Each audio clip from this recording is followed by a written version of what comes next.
Quando se escreve a história da Rádio Nacional, existe um ano no calendário glorioso da emissora PRE8 que não pode ser esquecido. Ele ficou marcado a ferro e a fogo. Foi o ano de 1964. Este é o título deste episódio. Rádio Nacional 1964. Vamos começar? Eu hoje estou sozinho. O meu amigo e parceiro de Noel Santana não está aqui conosco. Ele teve um probleminha de saúde, está se recuperando, está bem e breve voltará aqui a dividir a nossa tela do Carioca da Gema com muito carinho e com muita competência. Bom, eu estarei aqui em voo solo, né? Um solo falando sobre a Rádio Nacional. Nós vimos falando da Rádio Nacional desde sua fundação até falamos da entrada do governo Vargas na história da Rádio Nacional, quando, em 1940, Getúlio Vargas encampa a Rádio Nacional. E a Rádio Nacional, que era uma rádio terceiro, quarto lugar na audiência do Rio de Janeiro, só do Rio de Janeiro, ela, no governo Vargas, ganha novo elan, inaugura estação de ondas curtas e passa a falar para o mundo, para o Brasil inteiro, se transformando, como já foi dito aqui em episódios anteriores, numa das 5 maiores emissoras de rádio do mundo. E a Rádio Nacional, a partir de 40, 41, 42, liderou a audiência não só do Rio de Janeiro, como do Brasil. Uma rádio histórica, uma rádio verdadeiramente nacional, cobrindo todo o território brasileiro, as Américas, chegando até a Europa, chegando até a América do Norte, ao Oriente. Então, uma rádio que realmente fez história. E assim foi ela, seguindo anos 40, já falamos aqui da Rádio Nacional nos anos 50, em que desfilamos aqui para vocês os grandes programas da emissora da Praça Mauá, do Edifício à Noite, o icônico Edifício à Noite. Mas, a partir dos anos 60, 61, 62, a Rádio Nacional seguia como que num piloto automático, né? Liderando ainda, mesmo com a entrada da televisão, a Rádio Nacional ainda continuou. Por quê? A televisão começou nos anos 50, 1952, 51, mas os aparelhos de televisão eram muito caros. O grande público não tinha ainda acesso às grandes programações televisivas. Tinha uma emissora no Rio, emissora em São Paulo, depois em Belo Horizonte, as emissoras associadas, e Tupi do Rio, Tupi de São Paulo, mas ainda o público era pequeno. E a estação de televisão, inclusive, pouca gente se lembra disso, só os mais velhos, e eu recordo aqui, a televisão entrava no ar às 5 horas da tarde. De manhã e início da tarde não tinha televisão no ar. A partir de 5 da tarde e até meia-noite. Então a programação era reduzida. Não afetava ainda a audiência do rádio. O rádio seguia ainda sendo o meio de comunicação, a mídia de lazer mais importante em todo o país. Voltando aos anos 60, ela ia como que num piloto automático. Tanto que, embora tivesse perdido um pouquinho de audiência, mas muito pouca ainda para a televisão, a Rádio Nacional seguia. Eu aqui tenho uma revista do rádio, né, que foi de 1963, e vou mostrar para vocês uma matéria que a Revista do Rádio publicou no ano de 63, em que o então superintendente das emissoras incorporadas ao Patrimônio Nacional, o Major Roberto da Gama Abreu, dizia que a Rádio Nacional ia muito bem. A Rádio Nacional não perdeu ouvintes nem anunciantes, porque ela seguia, como eu estava dizendo, no seu piloto automático. Inclusive, essa matéria foi divulgada na Revista do Rádio, mas ela também foi divulgada em todos os jornais. Não estávamos, a direção da emissora, muito preocupada com a ingerência da televisão. Inclusive, desfazendo boatos, como diz a matéria, né? A Rádio Nacional não perdeu ouvintes nem patrocinadores, porque os patrocinadores ainda não tinham migrado para a televisão, porque a televisão ainda era incipiente, conforme nós já acentuamos aqui. Então, como eu dizia, a rádio seguia em piloto automático, mas o Brasil não seguia no piloto automático. O piloto que estava comandando o Brasil eram pilotos que tinham dificuldade para manejar o leme. Primeiro, a entrada de Jânio Quadros e depois a renúncia de Jânio Quadros, a posse conturbada do vice eleito João Goulart, o rádio pontificando como meio de comunicação, meio de lazer, a mídia mais importante, tanto assim que foi descoberto que o rádio poderia interferir na história da política brasileira. E assim foi, quando Leonel Brizola, que era cunhado de João Goulart, assumiu a liderança de um movimento através de emissoras de rádio de várias partes do Brasil, que ele chamava de Campanha da Legalidade. E através da Campanha da Legalidade foi então feita uma campanha, como está dizendo, para permitir a posse do presidente João Goulart, uma vez que o Exército Brasileiro, as Forças Armadas, melhor dizendo, não viam com bons olhos a entrada de João Goulart na chefia do governo brasileiro, nos destinos da presidência da República. O Brasil, o Rio de Janeiro, fervilhava. Eram então greves, passeatas, discursos, violência. Isso já então com João Goulart à frente do governo.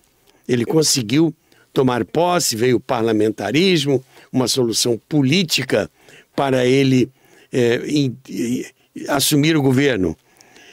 Havia muitas manifestações políticas, manifestações sindicais, especialmente sindicais, e estudantis, especialmente estudantis. Estimulados pelos acontecimentos, o presidente João Goulart se sentiu fortalecido e anunciou reformas. Anunciou reformas em fevereiro de 1964. Já estamos na contagem regressiva para a debacle da Rádio Nacional. Fevereiro. No dia 13 de março, houve um discurso histórico, melhor dizendo, um comício histórico, que os mais jovens ouvem falar, o comício da Central do Brasil. Havia um temor de que o Brasil fosse tomado pelos comunistas. Bom, eu não sou historiador nem cientista político, eu estou aqui para contar um pouco da história do rádio. E neste ponto, o rádio contribuiu muito, aí é que entra chega na minha praia, contribuiu muito, porque o rádio, como era muito ouvido pela massa de habitantes brasileiros, tudo que se dizia no rádio, quer fosse de um lado, quer fosse de outro lado, tinha uma repercussão muito grande. Nós tínhamos as manifestações políticas de João Goulart, e nós tínhamos os discursos, nós tínhamos as repercussões dos discursos na Câmara dos Deputados Federais, no Senado, e tudo isso era retransmitido, ecoava pelas estações de rádio e se espalhava pelo Brasil inteiro. Vamos mostrar para vocês aí um trechinho aí do discurso de João Goulart, famoso discurso da Central do Brasil, para que vocês sintam a vibração daquele momento na política brasileira. Trabalhadores do campo já poderão então ver concretizada, embora em parte, a sua mais sentida e justa reivindicação, aquela que dará um pedaço de terra própria para ele trabalhar, um pedaço de terra para ele cultivar. Aí então, o trabalhador e a sua família sofrida, irá trabalhar para ele, porque até aqui ele trabalha para os donos da terra que ele aluga, ou para os donos da terra que ele entrega sua produção. Nesse discurso, o presidente João Goulart anunciou o congelamento dos aluguéis e também anunciou as reformas, as famosas reformas. E a repercussão daquele mar de gente na Central do Brasil, o rádio retransmitindo esses discursos, os formadores de opinião fazendo repercutir mais ainda as palavras de João Goulart, para o bem e para o mal. Isso tudo, os militares recebiam esses gestos como verdadeiramente um assinte. E a coisa começou a ganhar um rumo um pouco tempestuoso na política brasileira. Quando, inclusive, o líder comunista Luiz Carlos Prestes pressionou o governo no sentido de que o presidente tomasse uma definição. Que definição seria essa que Prestes cobrava de João Goulart? Isso deixou, como se dizia naquela época, muita gente com a pulga atrás da orelha. O germe do movimento militar, que amadurecia desde a renúncia de Jânio Quadros em 24 de agosto de 1961, foi aflorando. E o que aconteceu é que no dia 31 de março houve o golpe militar. Houve o golpe militar, não vou aqui repetir, que isso é um assunto que já foge um pouco da história do rádio, mas posso dizer que forças do general Mourão deixaram Belo Horizonte, deixaram Minas e vieram em direção ao Rio de Janeiro para depor o presidente. E aí entrou o rádio na história. As rádios que eram contra João Goulart, aqui na Guanabara, que é o estado da Guanabara, que era a Rádio Roquete Pinto, que era a rádio do governo do estado da Guanabara, cujo governador, Carlos Lacerda, era contra o presidente João Goulart, transmitia as informações vindas, ainda um pouco confusas, de que o Mourão Filho estava chegando ao Rio de Janeiro, as informações de que o almirante Aragão, fiel ao presidente João Goulart, ia invadir o Palácio Guanabara, tudo isso transmitido pela Rádio Roquete Pinto. Aconteceu que a Rádio Nacional estava no ar. Inclusive, às 8 horas da manhã, o radialista Paulo Roberto, produtor Paulo Roberto, tinha uma crônica chamada Bom dia, compadre, vamos viver a vida. E ele, nesta crônica, isso eu ouvi da minha casa, ele dizia que o povo se juntasse para defender o seu presidente, que era o presidente João Goulart. E nesse momento, quando divulgou essa crônica, colocada no ar com sua própria voz, ao vivo, o Paulo Roberto costumava gravar a crônica. Mas nesse dia ele foi pessoalmente ao estúdio da Rádio Nacional e falou a crônica, disse a crônica de improviso, concitando os brasileiros a defenderem o mandato do presidente João Goulart. E aí Paulo Roberto assinou a sua cassação, que vocês verão oportunamente neste programa ou no próximo programa.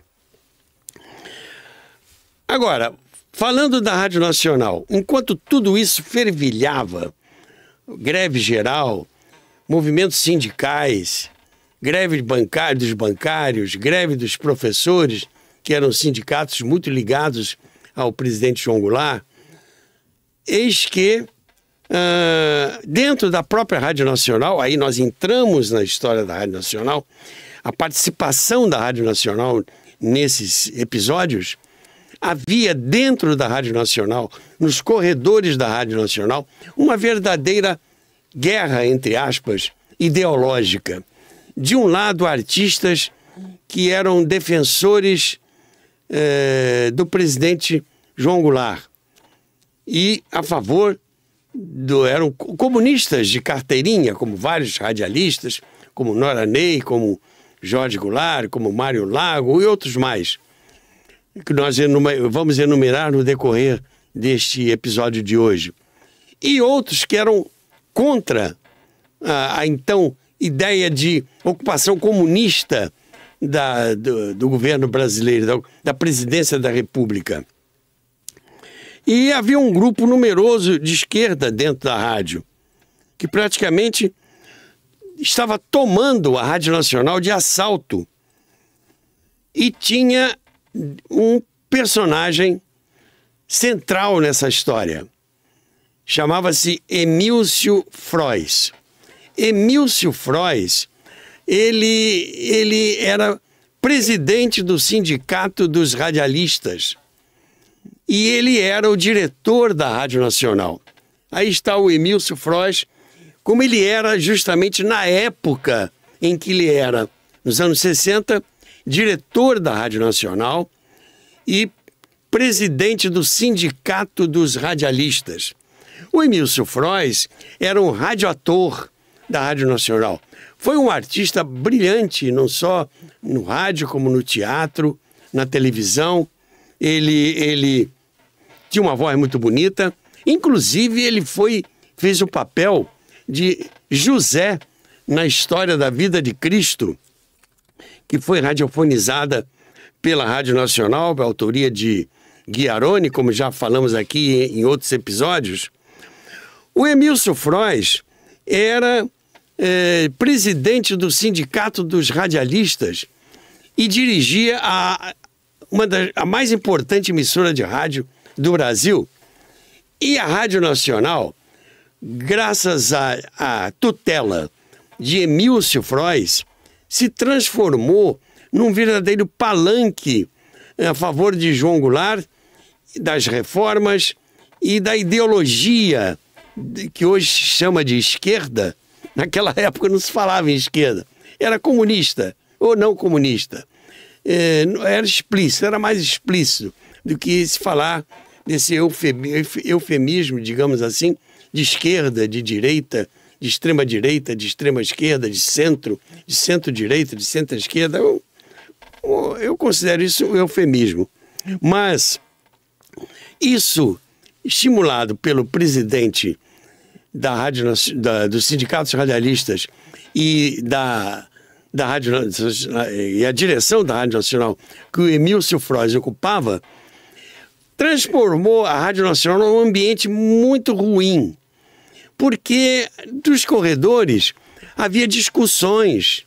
Vocês imaginem, dentro de uma emissora de rádio, com pessoas, artistas, músicos, pessoas de sensibilidade que discutiam e havia discussões muito acaloradas e até ameaças de agressões físicas. Um ambiente muito pesado na Rádio Nacional. Eu, nessa época, eu não estava mais na Rádio Nacional. Isso foi em 63, 64.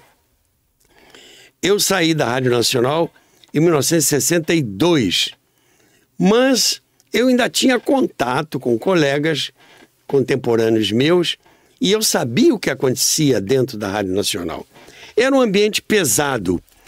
Eu, para fazer esse programa com vocês, li vários livros, e um dos livros que eu li aqui, eu trouxe aqui para vocês verem que algumas coisas que eu falo aqui não são opinião minha. É o que eu li na literatura. Por exemplo, esse livro aqui que conta a história da Rádio Nacional, escrito pelo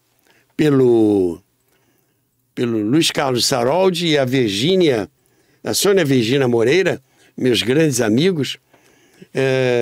A Rádio Nacional, o Brasil em Sintonia. Conta muito bem a história da Rádio Nacional. Um outro livro que eu pesquisei, que eu li, também escrito por um meu dileto amigo, Jonas Vieira, que é César de Alencar, A Voz que Abalou o Rádio. Por que eu li esse livro? Por que eu citarei esse livro em vários momentos nesses programas? Porque o César de Alencar foi acusado de ter dedurado, melhor dizendo, como o termo que se usava na época, dedurou e fez lista de artistas que seriam depois caçados pelo regime militar. Outro livro que eu li, também já mais posteriormente, é o livro do Paulo César Ferreira, grande radialista, Paulo César Ferreira, que dirigiu o Sistema Globo de Rádio e dirigiu a Rádio Nacional também, mas no período do regime militar.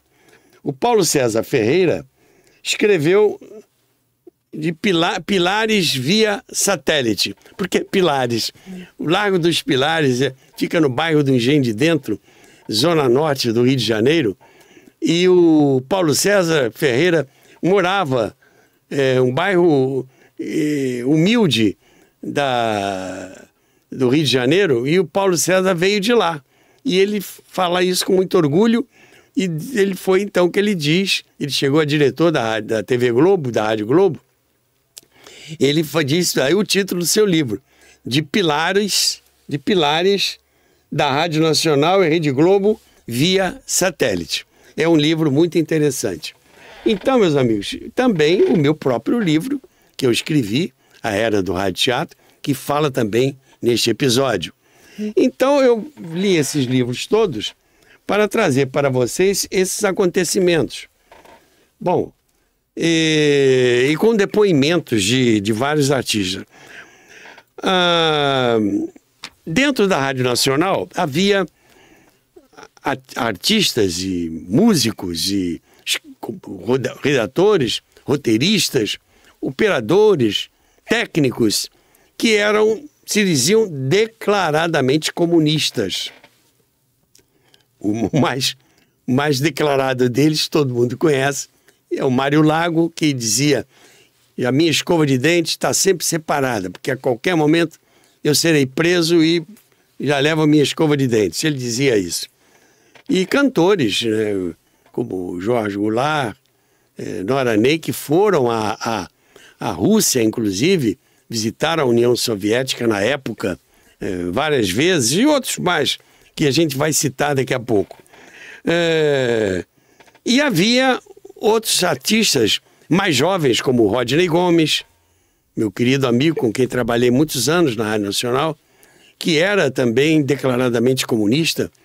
O Gracindo Júnior, o filho do Paulo Gracindo, que está vivo até hoje, e foi caçado também na ocasião, e se declarava também de esquerda. Eles e outros atores, eles iam às reuniões, geralmente no sindicato dos radialistas, que era ali pertinho da Rádio Nacional, ficava ali na Rua do Acre, pertinho da Rádio Nacional, e a 100 metros da Rádio Nacional.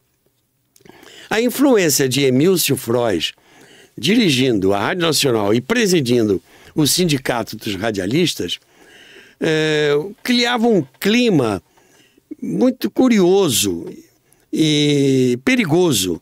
Por quê? Todos têm o direito de se manifestar politicamente, vivíamos numa democracia, então todos tinham o direito de se reunir, expressar seus pensamentos, suas ideologias, mas acontece que, como a direção da Rádio Nacional era a favor de João Goulart e a favor do que hoje se chama de esquerda, muitos artistas que não eram comunistas, que não eram de esquerda, eles tinham temor que esta posição deles viesse a prejudicá-los e eles fossem até demitidos. Então, quem era comunista se dizia declaradamente comunista.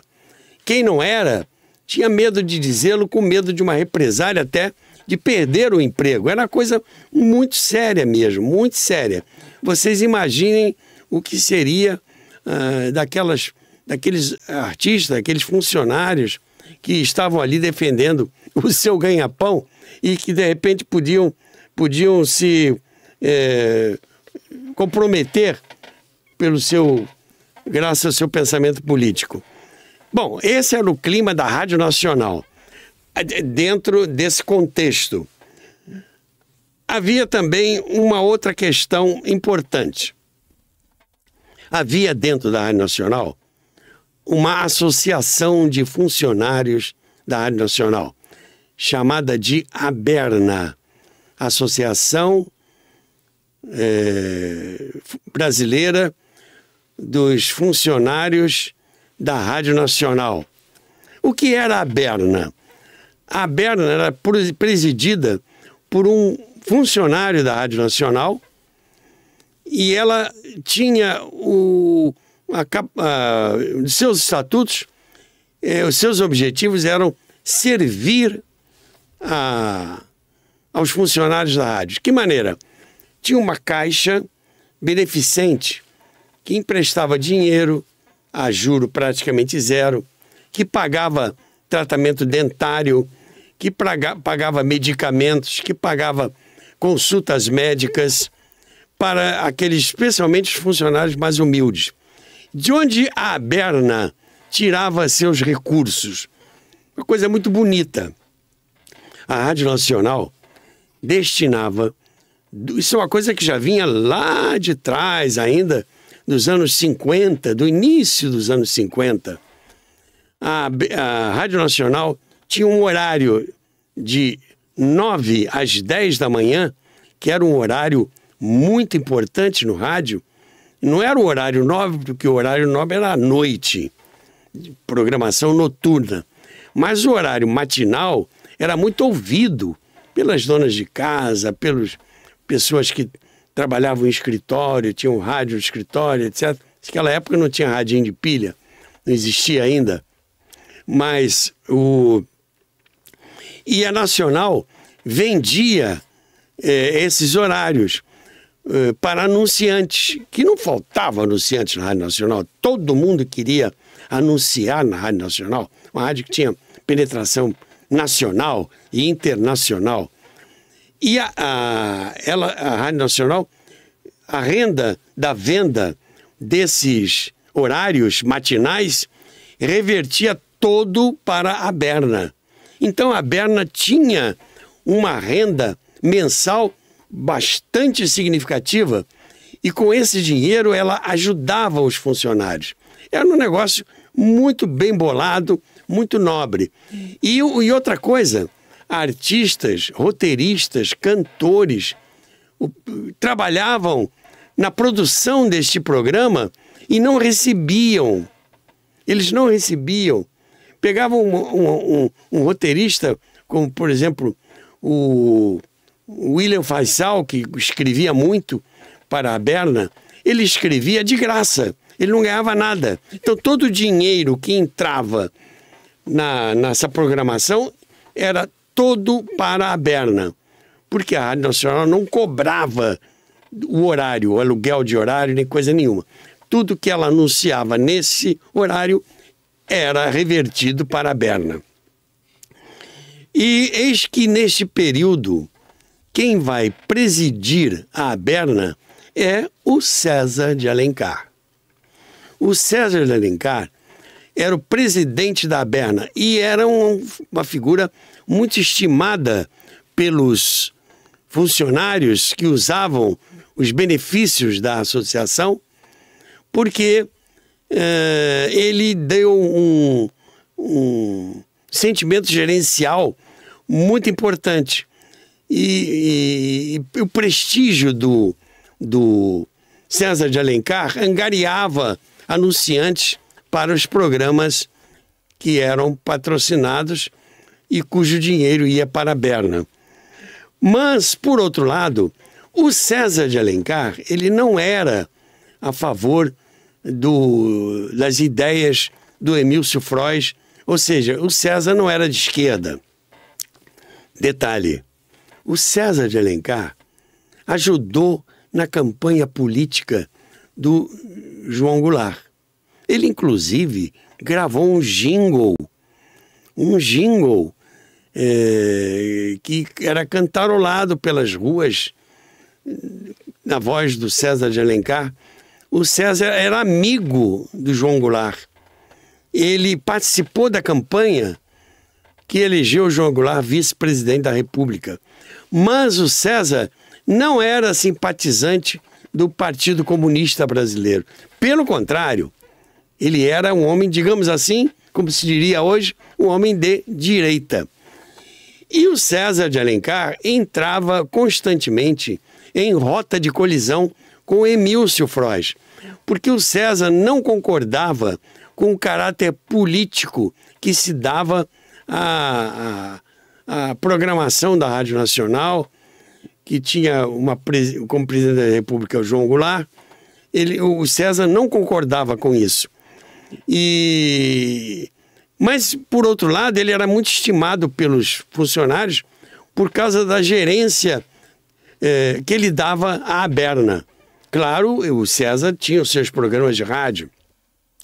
Ele se dedicava por a renúncia à direção da Berna, sem prejuízo das suas atividades na Rádio Nacional.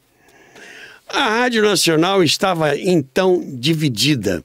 Por um lado, aqueles que admiravam a gestão de César de Alencar, que eram beneficiados pela ajuda da Berna aos funcionários, e, por outro lado, havia aqueles que eram a favor do Emílcio Frois. A rádio estava dividida, literalmente dividida, entre esquerda e direita, conforme se diria hoje.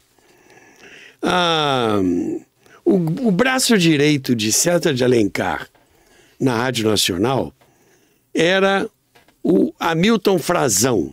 O Hamilton Frazão, ele era o locutor do programa César de Alencar. Inclusive, quando o César entrava de férias, o Hamilton comandava o programa César de Alencar. O Hamilton era um homem de direita. Inclusive, ele não via com bons olhos essa queda para a esquerda no pensamento da Rádio Nacional, que emanava do seu presidente, Emílcio Frois. E aí, o que aconteceu foi o seguinte: do conhecimento de vocês, quando houve o golpe militar, no dia 31 de março, os militares tomaram a cidade e obrigaram o presidente João Goulart a deixar o palácio do governo, que ele estava, a capital era Brasília, e o João Goulart foi para Brasília se unir à sua família. A Maria Tereza, a dona Maria Tereza, estava lá os seus filhos estavam em Brasília, eles moravam lá na Granja do Torto, e ele pegou um avião às pressas, praticamente com a roupa do corpo, e foi para o Rio Grande do Sul.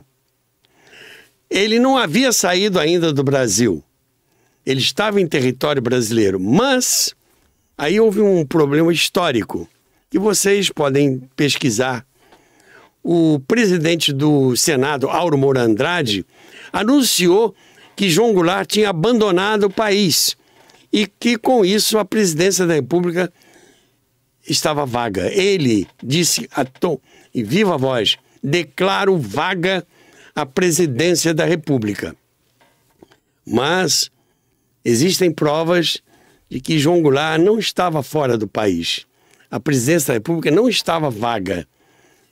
Ele estava ainda em território brasileiro, no Rio Grande do Sul. Depois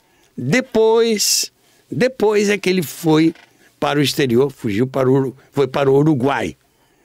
Mas houve, vamos dizer assim, uma precipitação em informar pelo rádio que João Goulart estava fora do país e, por isso, foi declarada vaga a presidência da República. Mas voltando à Rádio Nacional, quando foi declarada vaga a presidência da República,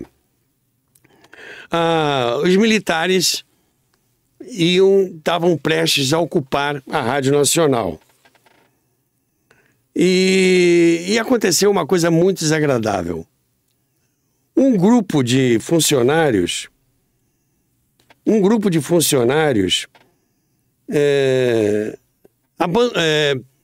retirou. A Rádio Nacional estava no ar. Houve um grupo de... Quando a Nacional saiu do ar, correu a notícia de que os militares tinham ocupado a rádio e que tinham tirado a rádio do ar. Não. Quem tirou a rádio do ar, segundo depoimentos que eu pesquisei, quem tirou a Rádio Nacional do ar não foram os militares, foram funcionários da Rádio Nacional, a mando do presidente da Rádio Nacional, Emílcio Frois.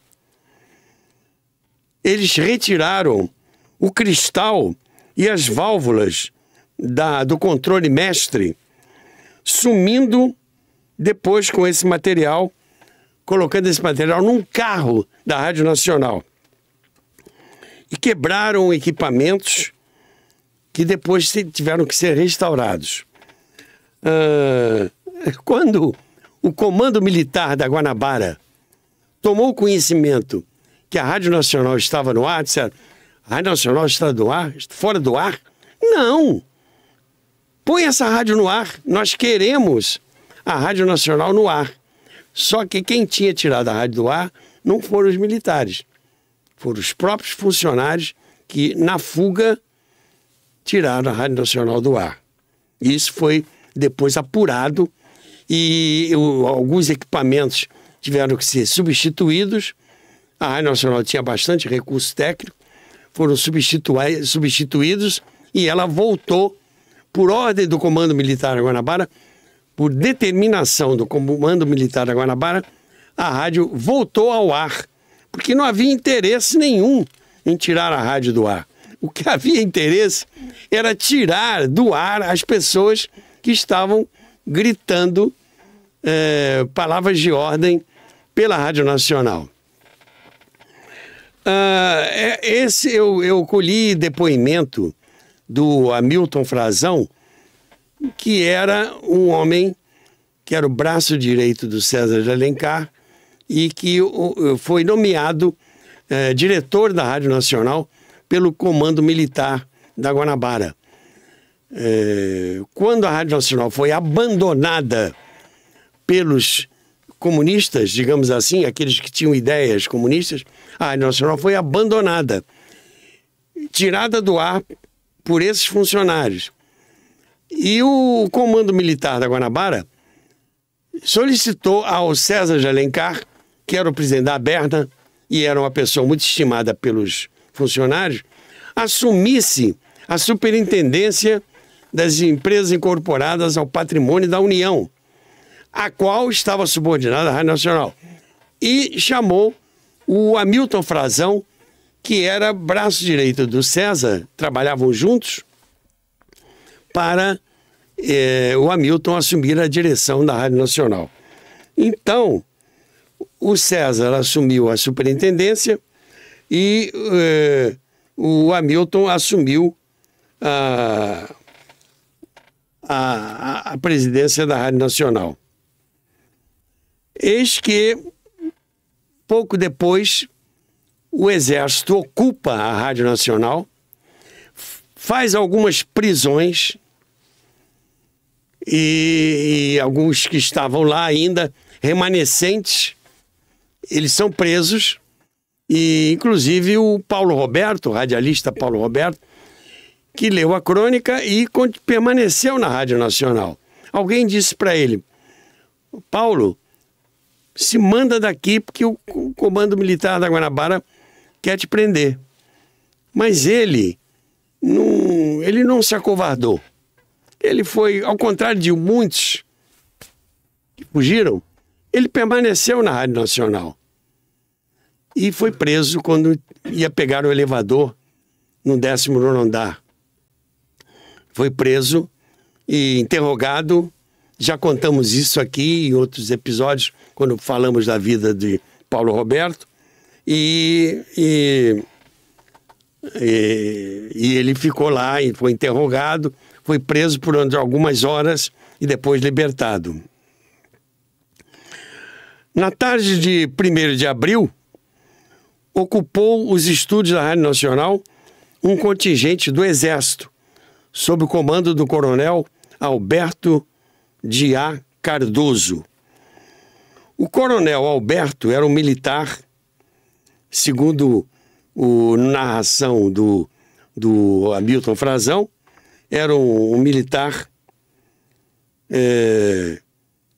louro, alto, de olhos azuis, que em uniforme de campanha sentou na mesa que antes tinha sido ocupada por grandes diretores como Vitor Costa e Gilberto de Andrade, etc., e o próprio Mílcio Frois.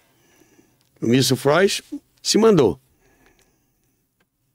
O coronel Alberto sentou na mesa, botou um 45 engatilhado em cima da mesa e começou a dar ordens para que a Rádio Nacional voltasse imediatamente ao ar, chamou os operadores, chamou o diretor técnico, se a rádio foi colocada no ar pouco depois.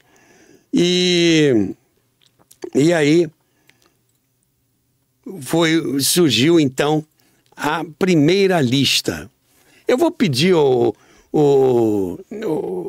meu querido amigo Hugo, você tem aí fotos, né? Você já mostrou a foto do Emílcio.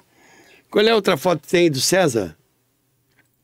César de Alencar, que estava presidindo a Rádio Nacional, presidindo as empresas incorporadas ao patrimônio da União. Está aí o César de Alencar, que era o presidente da Berna. E eu quero mostrar agora a foto do Hamilton Frazão, que era o braço direito. O Hamilton Frazão era um locutor com uma voz muito bonita.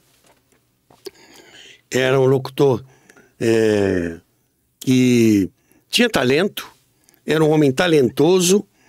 Além de locutor, ele era empresário, ele trabalhava na área publicitária. Ele tinha uma empresa de publicidade. Mas ele não concordava com aquele clima da Rádio Nacional. Inclusive, na antevéspera do 31 de março, o Emílcio Frois fez um discurso lá na Rádio Nacional, concitando os funcionários a lutarem a favor do governo João Goulart, a favor das reformas, e quase que numa ameaça velada àqueles que não seguissem a cartilha da esquerda. Por isso é que estava todo mundo apavorado. E o Hamilton Frazão era de direita. Inclusive, ele conta, ele não escondeu isso de ninguém, depois ele estava preparando-se para trabalhar, para lutar, segurando em armas para a defesa do novo regime militar. Claro, se houvesse alguma reação por parte da esquerda. Então, quando o major, o coronel Alberto Cardoso assumiu a direção da Rádio Nacional, ele chamou o César de Alencar, que era, então, o diretor, superintendente, e chamou o Hamilton Frazão, que era o diretor da Rádio Nacional, agradeceu a colaboração dos dois e assumiu a direção da Rádio Nacional com uma pistola em cima de sua mesa. Mão de ferro. Bom, nesse exato momento, o ministro da Guerra, Costa e Silva, o presidente era, então, o Castelo Branco, que assumiu o poder. Quem assumiu o Ministério do Exército foi o general Costa e Silva, que depois iria, mais tarde, substituir Castelo Branco na sucessão. O Costa e Silva, que era o ministro do Exército, mandou para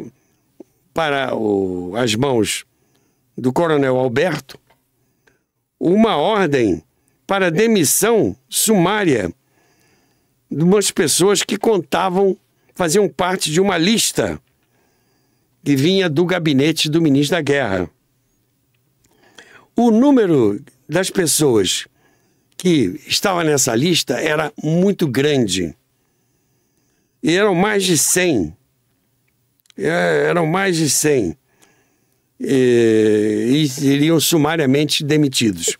Quando o César de Alencar e o Hamilton Frazão viram essa lista, ficaram perplexos, porque faziam parte dessa lista pessoas que nada tinham a ver com a esquerda, que não tinham a ver com o clima de comunista da Rádio Nacional.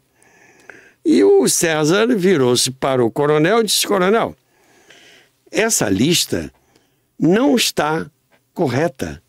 Mas aí o coronel disse: mas veio do gabinete do ministro, foi uma lista elaborada pelo DOPS. E o Hamilton Frazão e o César de Alencar tentaram demover o coronel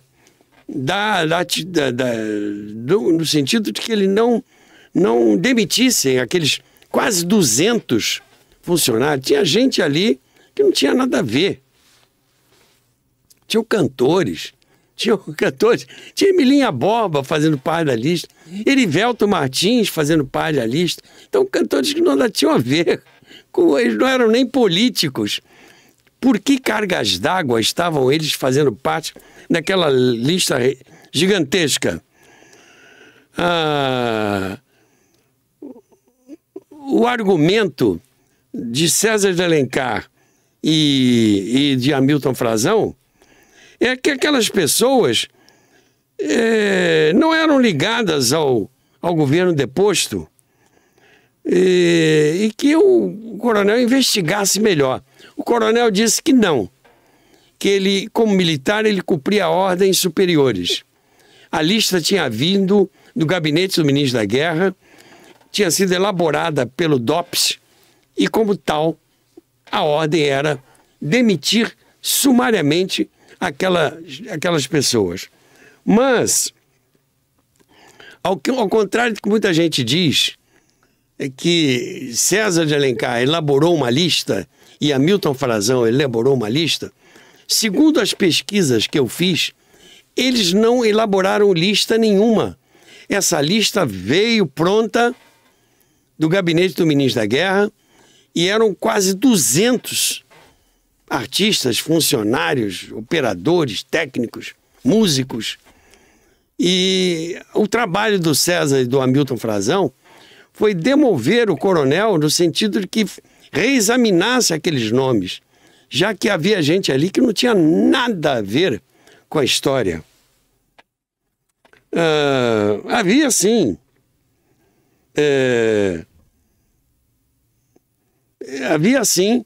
pessoas comunistas declarados que, por sinal, não escondiam de ninguém, participavam de reuniões no sindicato dos radialistas, mas não, havia outros que realmente eram ali inocentes naquela história toda.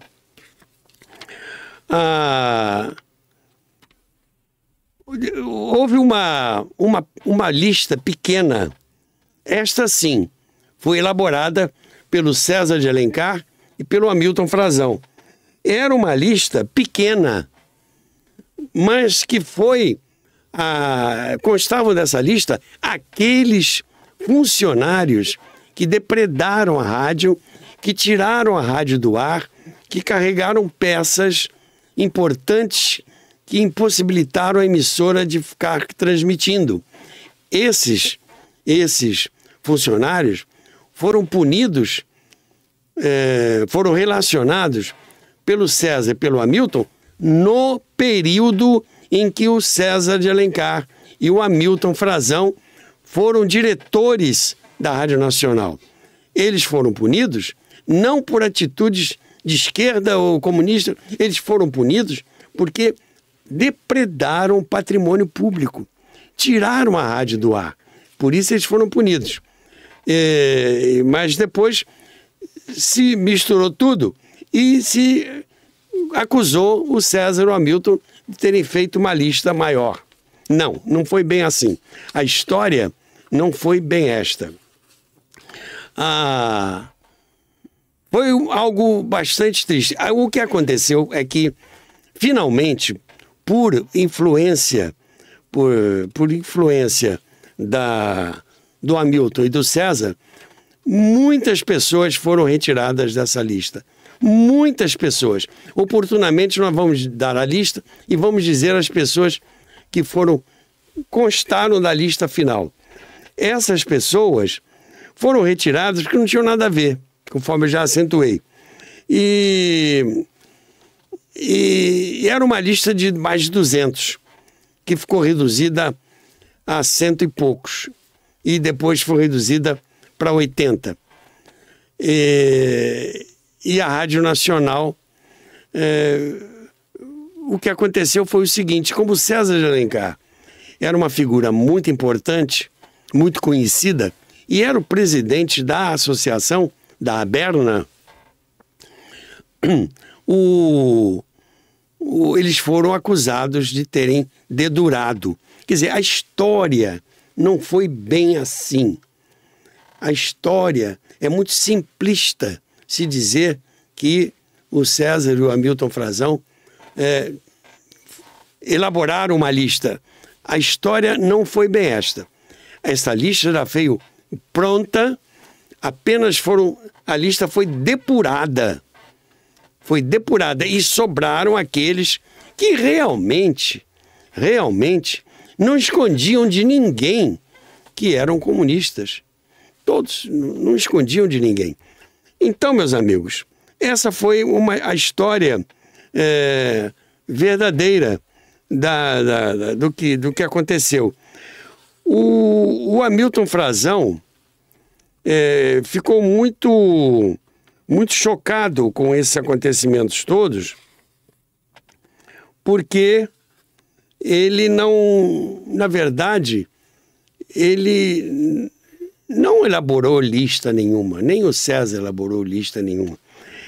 Há uma história de que o César dedurou os artistas, os colegas, para tirar partido e ser diretor da Rádio Nacional.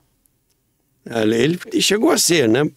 Por algum curtíssimo período, até chegaram os militares e ocuparem. Mas ele e o Hamilton, Mas havia sim, o que eu acho justo um homem querer ser diretor da rádio, um radialista de carreira, um radialista importante, não se pode reprová-lo por isso. Mas há uma distância muito grande em se dizer que ele se vendeu para poder assumir a direção da Rádio Nacional. Há uma distância um pouco grande. Na verdade, houve também uma campanha muito forte contra o César, porque ele, como tinha muitos amigos, tinha também muitos inimigos.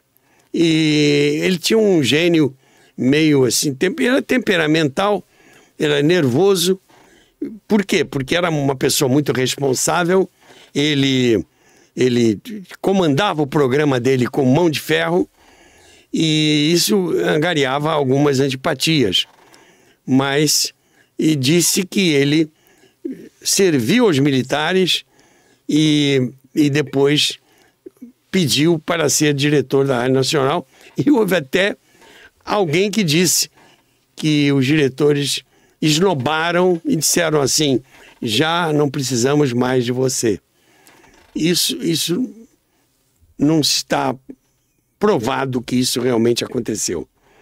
A verdade é que o Hamilton Frazão teve grandes prejuízos com esta acusação.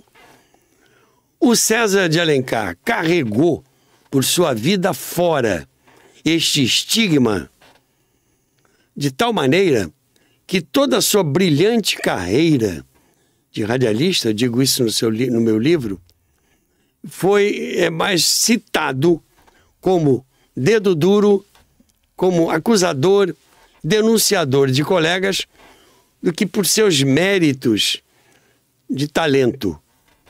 Então, é uma história que tem dois lados. Um lado daqueles que foram caçados, que juram que foram dedurados pelo César Alencar. E o outro lado, que conhecia o César, que participou, que estava lá no momento e que percebeu essa história toda e que não foi bem assim, a história não foi bem esta. A mídia toda foi contra o César. Por quê? Os artistas que foram caçados, os artistas que foram prejudicados, tinham como que um lobby que fortaleceu as denúncias de que César de Alencar e o Hamilton haviam dedurado. E de tal maneira ficaram ambos estigmatizados. O Hamilton Frazão era empresário da área de publicidade, perdeu vários contratos de publicidade, perdeu muito dinheiro, ele mesmo diz que foi muito prejudicado. Ele quase que foi caçado também, junto com aqueles que foram caçados. O César de Alencar nunca conseguiu ser o mesmo profissional, com o mesmo brilho, com o mesmo talento, com o mesmo vigor que tinha na Rádio Nacional. Ele foi para a televisão, teve programa de televisão, mas por trás dele havia sempre a sombra. Havia sempre alguém que olhava para ele, vendo sempre com olhos de um denunciador. Meus amigos, eu não sou advogado de defesa do César Alencar, nem do Hamilton Frazão. Eu tive vários amigos caçados nessa ordem. No próximo episódio nós vamos citar os nomes. Rodney Gomes, meu grande amigo, o Gracindo Júnior, meu grande amigo, Paulo Roberto, radialista, grande amigo, foram caçados. E lamento muito, sofri muito na ocasião, vendo-os sofrer, vendo-os colocados na Rua da Amargura, Mas, por outro lado, como pesquisador, eu me sinto no dever de mostrar os dois lados. Li vários livros, algumas coisas eu soube na ocasião, embora eu não estivesse mais trabalhando na Rádio Nacional, mas eu soube porque eu tinha contatos com eles. O Gerdau dos Santos, que foi um amigo, que ele casado, foi advogar, inclusive foi meu advogado em algumas coisas. O Gerdau era uma pessoa muito competente. Trabalhei com o Gracindo Júnior na TV Educativa. Mantive amizade com o Rodney Gomes. Depois, ele mais tarde foi trabalhar na Rádio MEC, no projeto Minerva, onde eu também trabalhei. E todos eles diziam-se injustiçados e dedurados pelo César de Alencar. Mas eu me senti no dever de pesquisar e para trazer para vocês, já que o meu assunto é a história do rádio, eu trazer para vocês esses acontecimentos. No próximo episódio, eu falarei sobre cada um daqueles que foram caçados pelo regime militar. A história da Rádio Nacional é uma história brilhante, uma história bonita, mas que infelizmente teve esse senão em 1964. Eu vou pedir ao Hugo que coloque em fundo agora a música Luar do Sertão, que era o prefixo da Rádio Nacional. Vamos colocar a vinheta da Rádio Nacional aqui, Hugo, para que vocês ouçam essa música que caracterizava a abertura e o encerramento das atividades da Rádio Nacional, e uma música que fazia com que a Nacional entrasse em cadeia com as demais emissoras do Brasil para retransmitir seus programas. Vamos lá.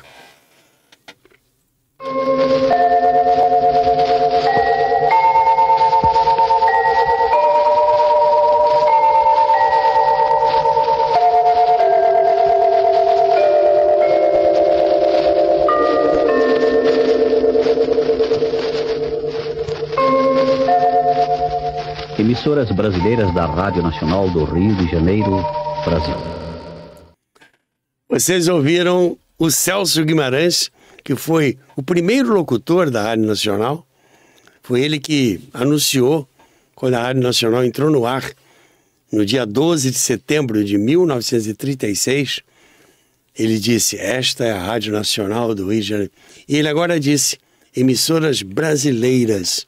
Porque a Rádio Nacional não é uma só, são vários transmissores, várias frequências, que espalhou o seu sinal de vida inteligente do Brasil por todo o território nacional, por várias partes do mundo, uma das 5 maiores emissoras do mundo, e que, infelizmente, sofreu em 1964 um episódio que, se fosse possível, tiraríamos da história da Rádio Nacional. Mas não foi possível. Então, está aí esse episódio que eu chamo Rádio Nacional 1964. Na próxima semana nós vamos eu continuarei abordando esse tema. Ficamos por aqui. Um abraço de Noel, que está nos assistindo. Melhoras, recuperação e um grande abraço. Saudações radiofônicas!